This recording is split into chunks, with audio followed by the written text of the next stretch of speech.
Başlıyorum. Hello everyone.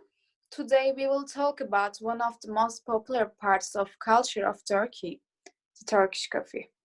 Firstly, I want to introduce us. We are class 3 students studying English language teaching at Mustafa Kemal University, and these are Büşra, Özge, Simge, Derya, and me, Nurshan. Have you ever tried the Turkish coffee before? If you haven't tried yet, I'm sure you want to try at the end of this video. Historically, Özdemir Pasha, who is governor of Ottoman, tasted the coffee and brought it to Istanbul from Yemen 1570. It's really indispensable for us because the Turkish people associate the Turkish coffee with the conversation made with friends as a morning pleasure and with breaks taken during the day. Turkish coffee is such a thing that there is even a special time for drinking it. It is usually drunk in morning and between noon meals. Even the word breakfast, kahvaltı, is right from this time. It's not only a drink for us, Turkish coffee has an important place in Turkish culture. Simge? I'm gonna talk about Turkish coffee culture. From the days of the Ottoman Empire through to the present, coffee has played an important role in Turkish lifestyle and culture. It has remained an integral part of Turkish culture. The serving and drinking of coffee has had a profound effect on betrothal and gender customs, political and social interaction, prayer and hospitality traditions. Turkish coffee is served with a glass of water and a piece of Turkish delight. It's called as lokum in Turkey, maybe you know about it. There is a reason for serving the coffee with water also. The water is believed to be taken before the coffee in order to cleanse and prepare the palate to fully appreciate the richness of the aromas in the coffee. Turkey has been crazy about its coffee for centuries. Be it for early stars, gathering toasts, or burning the midnight oil, coffee has always been on hand, served thick, strong, and just a little bit gritty. In Turkey, the coffee houses has been a great social equalizer, whether Safi or Sultan, worker or writer. You drink your coffee daily and you know how you like it. It's an activity. You sit down with your friends for it, savor it, and chat to those around you, doing the very same thing, regardless of your differences. But what makes the Turkish coffee culture so unique? There is an answer for this question. Let's look at this. John Sitman, founder of the Turkish Coffee Culture and Research Association, has an answer for this question.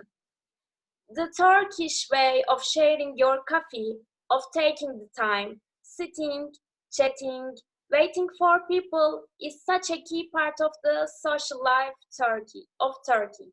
It's that backbone, he said. And I agree with him. Coffee is very important in my life. If I don't drink, I can easily feel the deficiency of it. There is a custom about Turkish coffee also. It plays a significant role, especially in a traditional pre-wedding ceremony. When the groom's parents visit the bride's family to ask for the soon-to-be bride's hand and blessing of her parents, the bride serves Turkish coffee to everyone with sugar but the groom. The groom takes the coffee with salt and he has to drink that coffee without making any face.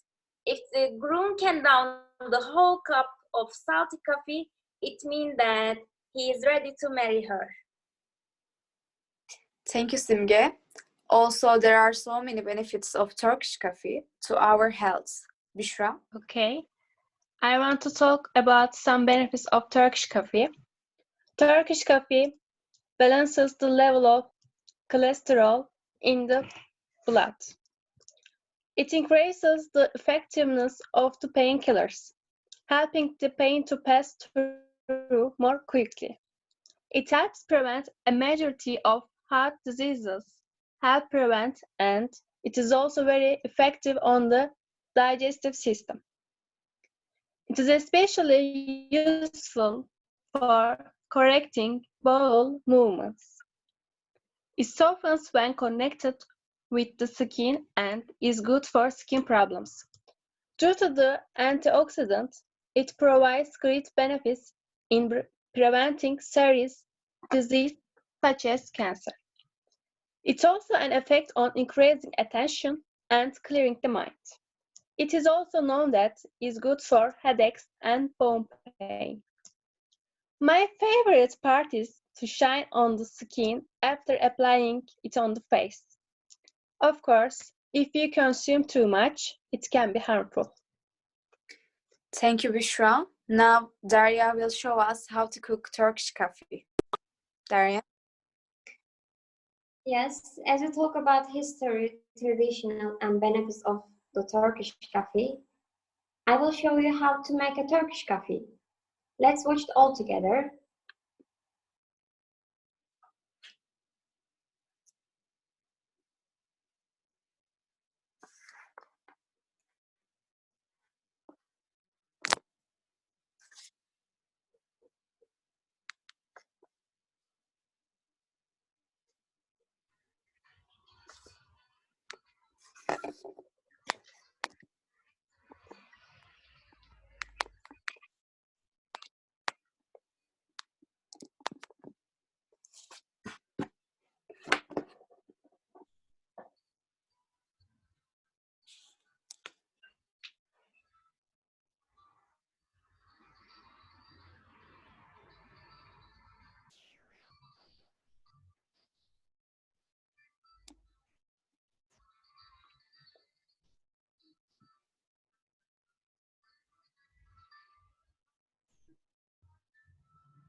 Thank you, Daria. Also, Turkish coffee's spatial preparation, brewing techniques, and rich communal culture made it worthy of being inscribed in 2013 into UNESCO's Intangible Cultural Heritage List. And Turkish coffee is only type of coffee used to see the feature. Yes, it's fortune telling. Özge? The most distinguished feature of Turkish coffee is neither the way it is grinded nor the way it is boiled.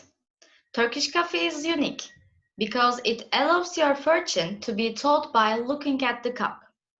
This custom of coffee cup reading is at least as old as Turkish coffee itself. While this can be done casually among friends, it is also possible to consult professionals. So, how would coffee copies read?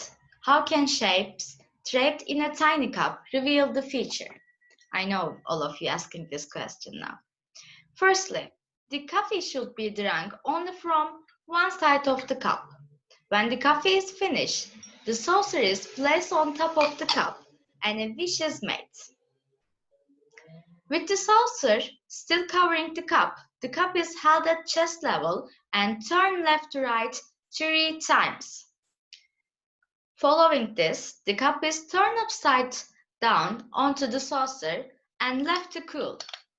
Sometimes a coin or a ring may be placed on top to make the cup cool faster and to dispel bad omens that could be read from it.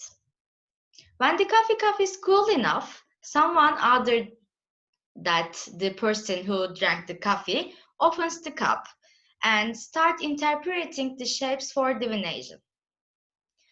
Coffee cup reading is a widespread and popular fortune-telling method which speaks of both the past and the future. The shapes in the lower half talk of the past, whereas shapes in the top half talk of the future.